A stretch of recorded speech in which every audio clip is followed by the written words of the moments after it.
October 10th, 2020. It's World Mental Health Day, and in some parts of the world, the day is almost over. But it isn't just about a day, because we need our mental well-being every day. And it's the middle of the day right now, and I'm in bed. And so what I would like to ask you to ask yourself is, what are you doing today to prioritize your own self-care? For me, I spent some time in the backyard in the fresh air and sunshine. I'm very grateful for that. That is a really key part of my well-being. And I'm listening to my body and my brain, which are telling me that right now I need a rest. Now, there is something else that I would like to share, which is, of course, first of all, I'm not a doctor, and this isn't medical advice. But this is my own lived experience as an individual with mood disorder, mental illness. And so I want to say about how I got through an impending depression without medication. I had been on antidepressants for about 7 years, and I was really scared about getting off of them because of all the things I heard about it. And so under doctor's supervision, I weaned so much more slowly than is usually recommended, probably a year and a half. And then some things happened in my life, and the season was changing. It was about this time of year, which often will trigger seasonal related sadness. And because I was trying to conceive, I didn't want to personally try to get on to the antidepressants again. And so what I did is, as a health nut and health coach, I said, let me try first what I know also improves my mood a lot. And so every morning I sat in front of a bright, happy light, full spectrum, 10,000 lumens for at least 10 minutes while eating my breakfast. I walked outdoors in the morning. 15 minutes to a mile was my goal, but on the days when I just didn't have it in me, or it was really, really cold, I bundled myself up and I walked around the block. And some days I had to tell myself, all right, I'm just gonna step and walk to the end of the driveway. And a lot of the time what would happen is, once I got past that barrier, then I would continue walking. And I managed to ward off the seasonal depression, the impending, the desire to stay in bed all day, every day, which for me is a lot of how depression manifests. And so, this is not to suggest in an irresponsible way that medication for depression is not ever merited or needed, but that was my situation. In fact, during this pandemic, after years, maybe 3-5 years of not taking antidepressants, after trying all the things, my care provider talked me into, I humbly had to realize that it was time to get that SSRI back in my system. And so, what a difference. Because I have bipolar disorder, I started to get a little too happy. And so we cut the dose down. So it's all about balance.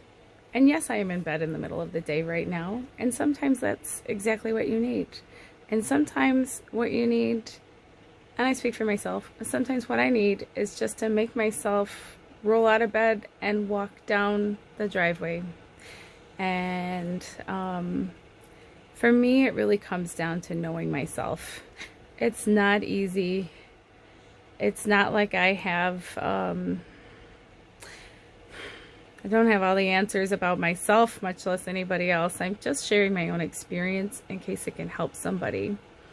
And just to add that when we speak to our care providers, to remember that we do know ourselves better than anybody else.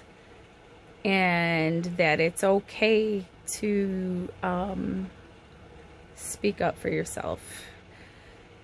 And it's okay to get help.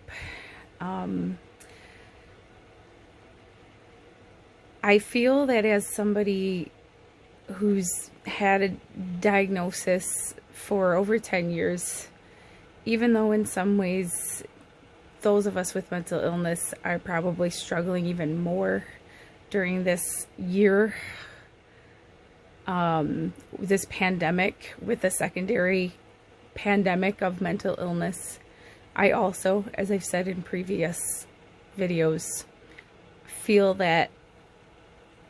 I personally feel that I have sort of an advantage because I've been through mood episodes before. I've been through major anxiety, and so I can recognize it.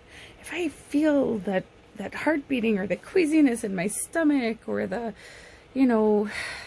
etc., it's not like I have to go through the process of even realizing that that's anxiety. If I find that I just can't even get out of bed and feel like, what's the point? And I'm just so tired, or I have unexplained physical pain. I have been through this, and so I know that those can be symptoms of depression. If I have a very decreased need for sleep and I'm just popping up out of bed after 4 hours and I can't even say a full paragraph without like 5 different topics all together, those might be signs of mania. It isn't just feeling happy. Or if I'm feeling like, if I'm snapping at people and super irritated, it could be a mixed state, or it could just be that I need sleep, and so on and so forth. I guess there's just so much. I just really am putting myself out there in the hopes that this helps even just one person. There's a saying, if you're going through hell, keep going. And I'm going to throw a couple other inspirational cliches and quotes that I heard recently that I like. Being positive doesn't mean being happy all the time. It means basically that that this too shall pass, and that things can and will get better. And then probably the most striking one that I read recently, and I apologize to all of those wonderful people posting content on Twitter and everything else right now that I'm not giving credit, because I don't recall where I saw them. But if you're struggling with suicidality, I would so much rather listen to your story and what you're going through than to hear that you left us, that you're gone. And so, nobody, it's said in my last video about self-advocacy, most of us are not mind readers. If you're going through something,